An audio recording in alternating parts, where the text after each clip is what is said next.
അസ്സലാമു അലൈക്കും വറഹ്മത്തുള്ളാഹി. അൽഹംദുലില്ലാഹി റബ്ബിൽ ആലമീൻ വസ്സലാത്തു വസ്സലാമു അലാ അഷ്റഫിൽ മുർസലീൻ വഅലാ ആലിഹി വസഹ്ബിഹി വസല്ലം. യാ അയ്യുഹല്ലദീന ആമനു ഉദ്ഖുലൂ ഫിസ്സിൽമി കാഫ. അല്ലയോ സത്യവിശ്വാസികളെ, നിങ്ങൾ ഇസ്ലാമിൽ പൂർണ്ണമായും കംപ്ലീറ്റായും നിങ്ങൾ പ്രവേശിക്കുക എന്നാണ് വിശുദ്ധമായ ഖുർആൻ പറഞ്ഞിട്ടുള്ളത്. ഇന്ന് പലരും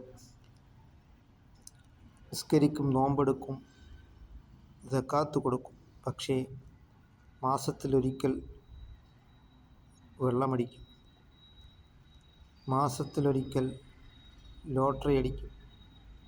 ഇങ്ങനെയാവരുത് എന്നാണ്.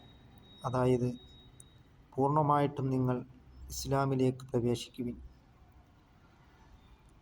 അങ്ങനെ തെറ്റുകുറ്റങ്ങളിൽ നിന്നും നാം വിട്ടുനിൽക്കുകയും ചെയ്യുക. അതുകൊണ്ട് അത്തീഉല്ലാഹ വറസൂലഹു, അല്ലാഹുവും റസൂൽ കരീം സല്ലല്ലാഹു അലൈഹി വസല്ലമ തങ്ങളെയും വഴിപ്പെട്ട് നാം ജീവിക്കുവാൻ ശ്രമിക്കുക. അങ്ങനെ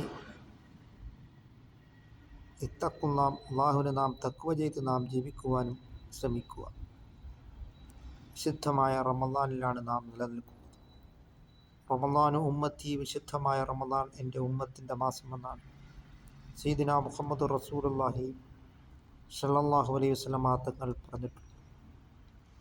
വിശുദ്ധമായ ഈ റമളാൻ മാസത്തെ നോമ്പിനെ അല്ലാഹു തആല നിർബന്ധമാക്കിയിട്ടുള്ളത് ലഅല്ലക്കും തത്തഖൂൻ, നിങ്ങൾ തഖ്വയുള്ളവരാകുവാൻ വേണ്ടിയാണ്. അതുകൊണ്ട് നാം നോമ്പെടുത്തിട്ട് നമുക്ക് തഖ്വയുണ്ടായിട്ടുണ്ടോ എന്ന് നാം ചിന്തിക്കുക. അങ്ങനെ പലരും പകൽ കഴിക്കാത്തതിൻ്റെ കൂടി രാത്രിയിൽ സുബഹി വരെ കഴിക്കുന്നതായ പ്രവണതകളാണ് ഉള്ളത്. അതുകൊണ്ട് നാം തഖ്വയോടുള്ള ഒരു ജീവിതം നയിക്കുവാനും നാം ശ്രമിക്കുക. അല്ലാഹു തആല വിശുദ്ധ റമളാൻ അനുകൂലമായി ശുപാർശ ലഭിക്കുന്നവരിൽ അല്ലാഹു തആല നമ്മളെ ഉൾപ്പെടുത്തുകയും ചെയ്യുമാറാകട്ടെ.